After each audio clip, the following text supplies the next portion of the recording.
आउज़ुबिल्लाहिमिनश्शैतानिर्रजीम बिस्मिल्लाहिर्रहमानिर्रहीम अस्सलामु अलैकुम वरहमतुल्लाहि वबरकातुहू। फ़ातिमा के किचन में खुश आमदीद। उम्मीद करती हूँ आप सब लोग ठीक ठाक होंगे, खैर आफ़ियत से होंगे। आज हमारे किचन में बनने जा रही है बड़े मज़ेदार किस्म की रोटियाँ। इसको कहते हैं जी मिस्सी रोटियाँ, और ये हम बनाएंगे रात की बची हुई दाल से।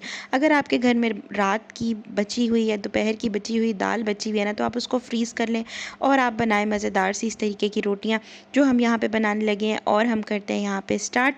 तो यहाँ पे लिया था जी हमने आटा, जो हम आटा गूंथते हैं घर में, वो ले लिया था। तकरीबन 3 जो है ना ग्लास मैंने यहाँ आटे के लिए थे। और यहाँ पे दाल थी पकी हुई, और ये दाल कौन सी थी? सफ़ेद लोबिया। इसको मैंने थोड़ा सा सख्त कर लिया था, ये बच गई थी, इसको सख्त कर लिया था और इसको मैंने फ्रीज़ कर लिया था, वो यहाँ पे डाल दिया। इसके बाद यहाँ पे डाल लिए हैं जी मैंने पालक। ठीक है, आजकल सीज़न में आई हुई है, तो ये पालक के साथ तो ये इतने मज़े की लगती है ना, आप लोग कहेंगे अजीब कॉम्बिनेशन है, लेकिन बहुत ज़बरदस्त लगती है। पालक को मैंने बारीक काट कर अच्छे से वॉश करके वो डाली थी।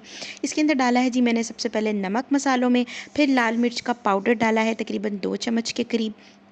उसके बाद जाएगा जी यहाँ पे हमारे पास अजवाइन।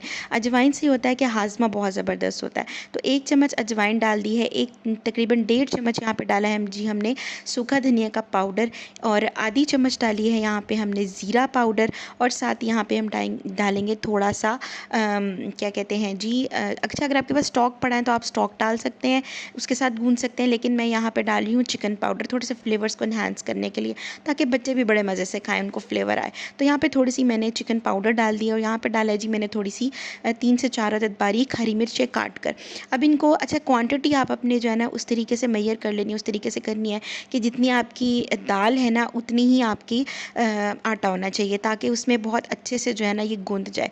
अब आपने पहले तो इसी तरीके से अच्छे से मिक्स कर देना है, क्योंकि पालक में भी पानी होता है। जब आप मिक्स करेंगे ना तो आपको इतने ज़्यादा पानी लगाने की ज़रूरत नहीं पड़ेगी, बस पानी थोड़ा सा लगाना है और आटा गूंद लेना है।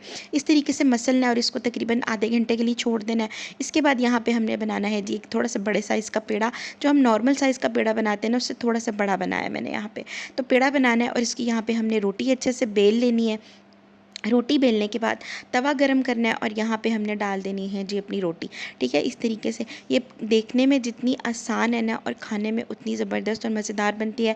इसीलिए आपने चैनल पे न्यू है तो लाइक शेयर और सब्सक्राइब कर देना है, ताकि हम लोग आपके लिए अच्छी अच्छी सी वीडियोज़ बनाएं और फटाफट से आपको वीडियोज़ देते रहें। हम लोग वीडियोज़ की ड्यूरेशन इसलिए कम कर देते हैं क्योंकि आप लोगों का कुछ अच्छा खास रिस्पॉन्स नहीं आ रहा होता। जब आप लोग अच्छा रिस्पॉन्स देते हैं ना, तो हमारा दिल करता है हम डेली बेसिस पे आपके लिए अच्छी अच्छी सी वीडियोज़ जो हैं वो शेयर करते रहें। बस इतने दौरान में हमने क्या किया था, हमने अपनी मिस्सी रोटी के ऊपर लगाया है देसी घी।